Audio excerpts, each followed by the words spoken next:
지난주에 예수님의 제자들은 안식일에 배가 너무 고파서 지나가다가 밀 이삭을 잘라 먹었습니다. 그걸 보고 바리새인들이 예수님께 당신 제자들이 하지 못할 일을 한다라고 시비를 걸었습니다. 오늘 예수님은 그들의 회당, 그러니까 바리새인의 회당에 들어가십니다. 바리새인은 예수님을 고발하려고 회당에 온 손 마른 한 사람을 데리고 옵니다. 예수님은 이 사람을 고쳐주십니다. 그것을 본 바리새인은 오늘 말씀 14절에서 회당에서 나아가서 예수님을 어떻게 죽일까 의논하기 시작합니다. 우리는 바리새인이라는 이름을 많이 들어서 알고 있습니다. 이들이 예수님의 이야기에 종종 등장하는 악당인 것도 알고 있습니다. 그런데 이들이 도대체 누구길래 자기들의 생각과 다르다고 사람을 죽이려고까지 하는 것일까요? 이들은 아무것도 없는 환경에서 갑자기 뿅 하고 튀어나오지 않았습니다. 이들의 이야기는 바벨론 포로기까지 거슬러 올라가게 됩니다. 솔로몬이 죽고 그 왕국은 남유다와 북이스라엘로 갈라집니다. 열왕기에 이 이야기가 등장합니다. 이후에 남유다는 바벨론에게 망해서 바벨론으로 포로로 끌려가게 됩니다. 이후 북이스라엘은 아시리아에게 망합니다. 아시리아는 전쟁에 진 민족들이 자신들에 대항해서 반란을 일으키지 못하게 하기 위해서 그 민족이 그 땅에 살지 못하도록 민족끼리 사는 곳을 섞어 놓습니다. 그래서 다른 민족이 북이스라엘에 들어와서 살게 되면서 유대인과 혼혈 관계가 되고 이들이 우리 성경에 종종 등장하는 사마리아 사람이 되게 됩니다.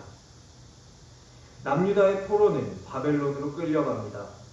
다니엘은 이때 포로로 끌려갔다가 총리의 자리까지 오르게 됩니다. 바벨론의 포로들은 고레스가 왕이 되어 칙령을 내려서 다시 그들의 고향으로 돌아오게 될 때까지 바벨론에서 살게 됩니다. 유대인을 해방해준 고레스, 그 고레스 왕의 외손자가 우리가 후예배 때 보고 있는 에스더의 남편 아하수에로 왕입니다. 바벨론으로 끌려간 사람들의 눈에는 더 이상 솔로몬의 자신들의 자랑이었던 그 성전이 보이지 않습니다. 하나님을 찬양하던 악기를 쥐고 있던 손에는 이제 노예의 손에 들려주는 일감들만 가득합니다. 이들에게 남은 것은 성경, 그러니까 우리가 구약 성경이라고 부르는 것의 일부분뿐입니다. 포로기 이후에 쓰여진 성경들은 아직 기록되지 않았기 때문에 그들이 가지고 있지 않습니다. 이들은 기나긴 포로 생활 속에서 그들의 믿음을 지키기 위해 성경을 읽고 해석하면서 율법 중심의 신앙을 강조하게 됩니다. 이들은 고레스 칙령 이후에 예루살렘으로 돌아온 이후에도 회당을 중심으로 모여서 율법을 연구하고 해석하고 정결의식을 강조하면서 살게 됩니다. 이런 것이 뿌리가 되어서 오늘 우리가 읽은 성경에 나오는 바리새인이 등장합니다.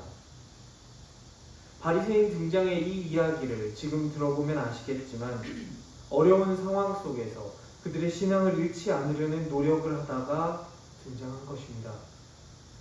그런데 이 이야기에 등장하는 이 내용들은 우리가 아는 바리새인들의 모습과 조금 다릅니다. 왜냐하면 좋은 의도로 포로기 동안 그들의 믿음을 지키기 위해 시작됐던 이것이 시간이 지나면서 그 핵심에서 벗어나게 되었기 때문입니다.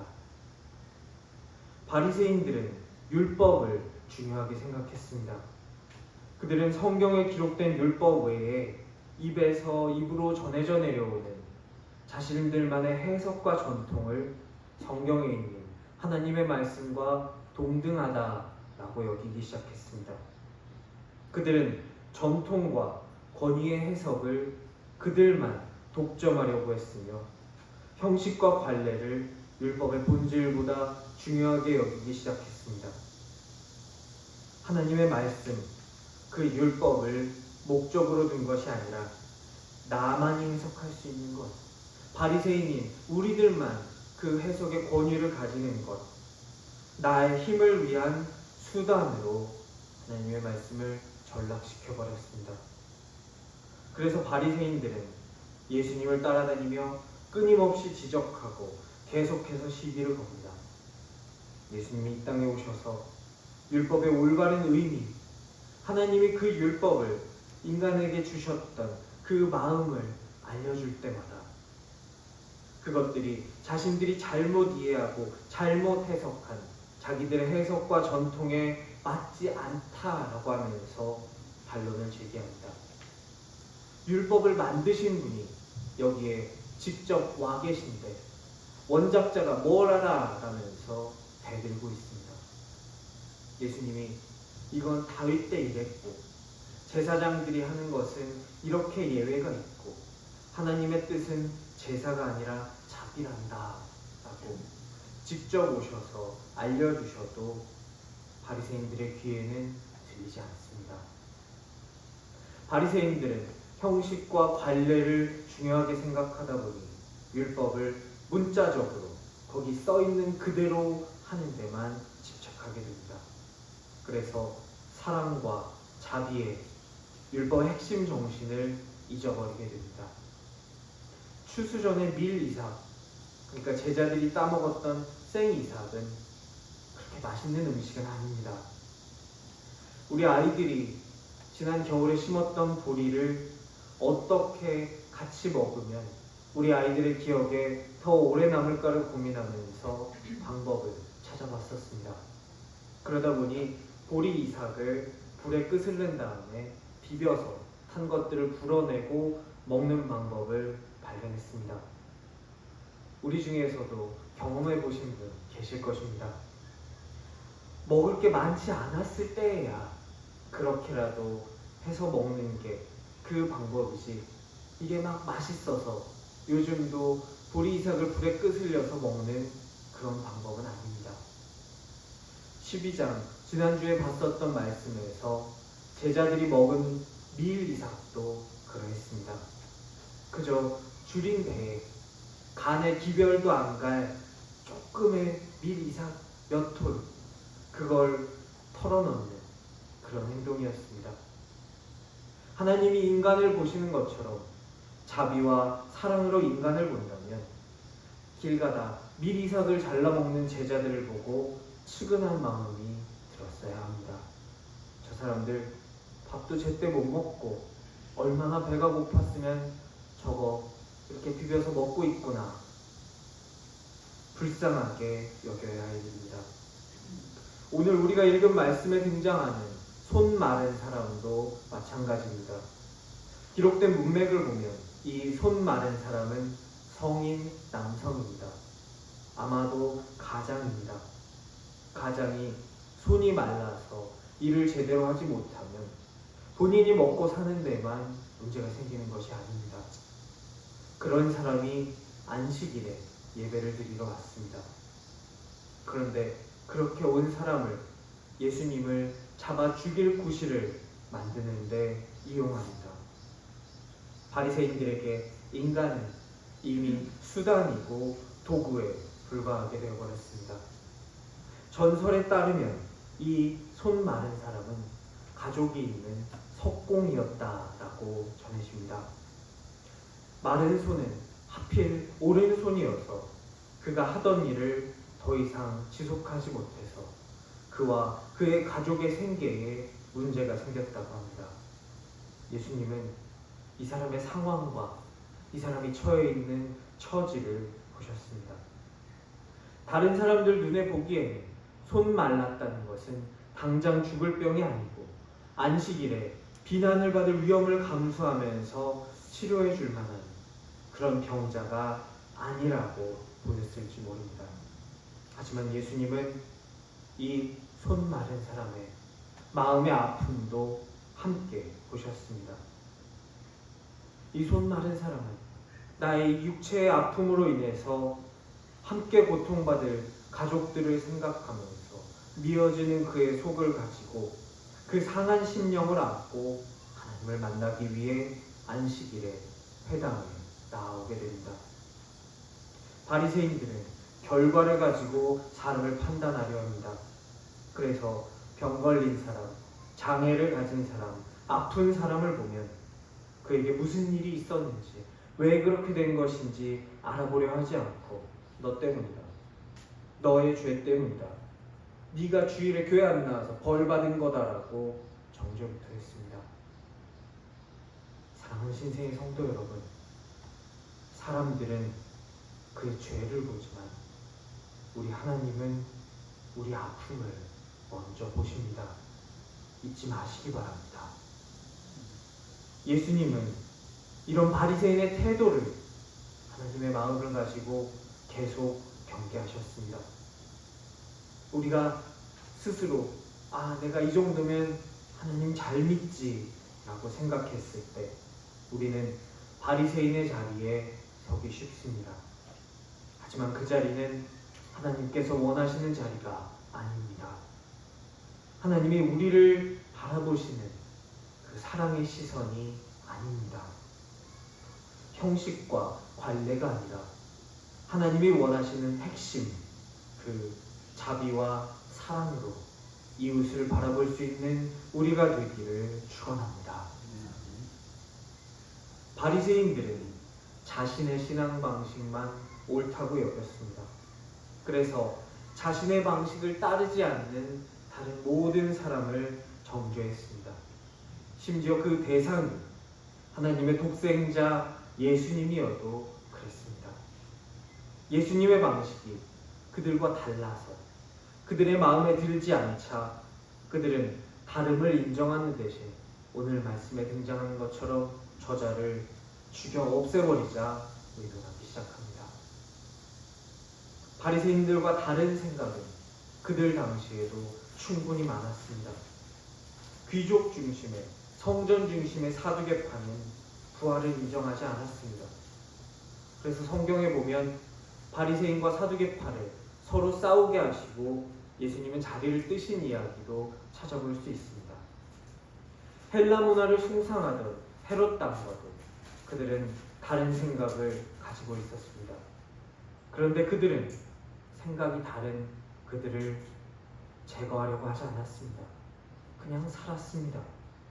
그런데 왜 하필 예수님을 잡아 죽이려고 했던 것일까요? 내가 틀릴 수도 있다. 내 생각이 언제나 옳은 것은 아니다. 라는 이런 생각을 가지지 않고 독선에 빠져버리는 하나님의 아들, 그들이 그토록 기다리고 고대하던 메시아가 그들 눈앞에 등장하더라도 알아보지 못하게 됩니다. 얼마나 슬프고 얼마나 안타까운 일입니까?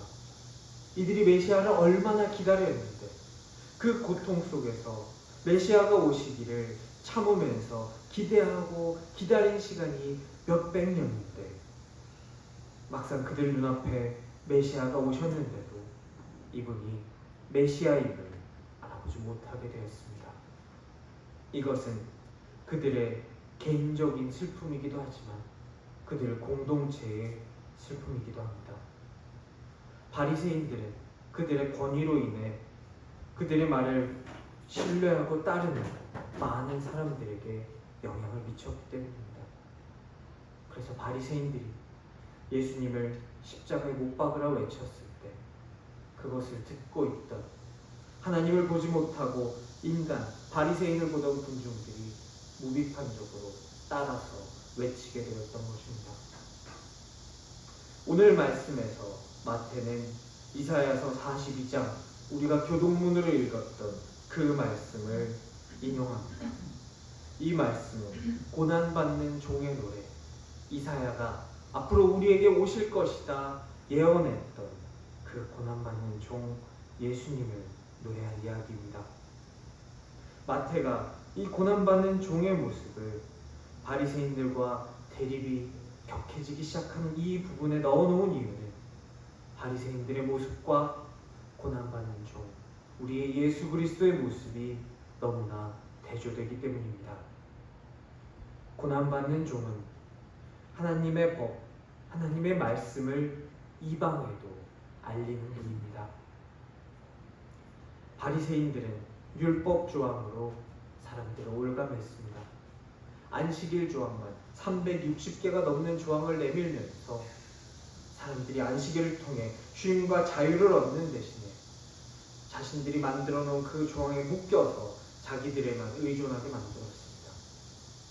하지만 우리 예수님은 안식일의 원래 주인이셔서 안식일의 참된 의미를 우리에게 말씀해주고 계십니다. 수백 가지, 수천 가지 율법 조항과 전통으로 묶여있는 고통받는 하나님의 사람들을 풀어서 자유하게 해주고 계십니다. 예수님이 말씀해 주신 율법의 핵심은 이렇습니다. 내 하나님을 사랑하는 것처럼 너의 이웃을 너의 몸같이 사랑하라. 그리고 네가 받고자 하는 대로 남에게 해주라. 모든 율법을 포괄할 수 있는 이 두 가르침으로 우리 예수님은 율법 조항 안에 묶여서 노예처럼 살았던 사람들에게 자유를 선사해 주셨습니다. 오늘 말씀 18절부터 등장하는 고난받는 종에 나오는 우리 예수님의 모습은 잘난 척, 나의 의의를 알리기 원하는 바리새인의 모습과 다릅니다.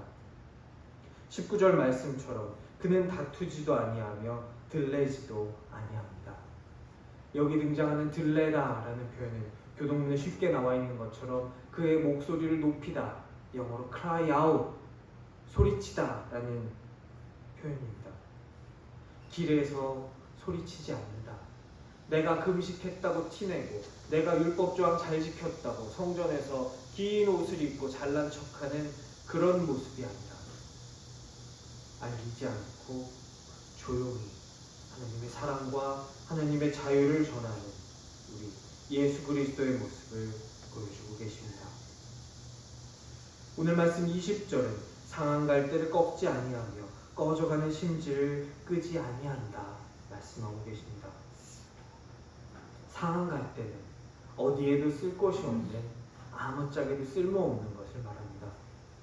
꺼져가는 심지는 이제 잘라내거나 새 심지로 교체해줘야 할 쓸모없는 물건을 말합니다. 마치 오늘 우리가 읽은 말씀에 등장하는 손 마른 사람처럼 말입니다. 내 일을 할 수 없어서 자기 밥벌이도 못하고 한 사람 구실을 못하는 바리새인들이 쓸데없으니 데려다가 예수님을 함정에 빠지는데 이용해버리자라고 그렇게 생각했던 그런 쓸데없는 사람을 꺾지 않고 끄지 않는다 라고 말씀해주고 계십니다. 이삭을 비벼서 먹을 정도로 가난한 사람, 상한 갈대와 꺼져가는 심지 같은 그 사람들을 제자로 삼으시고 하나님의 말씀을 가르치시고 이들에게 천국을 열어주십니다. 바리새인들은 결과를 가지고 그 사람을 판단했습니다. 하나님의 복을 받아서 부한 사람은 하나님의 사랑을 받는 사람이고 가난한 사람은 하나님의 저주를 받는 사람이다. 그렇게 해석해버렸습니다. 하지만 아시는 것처럼 꼭 그렇지만은 않습니다.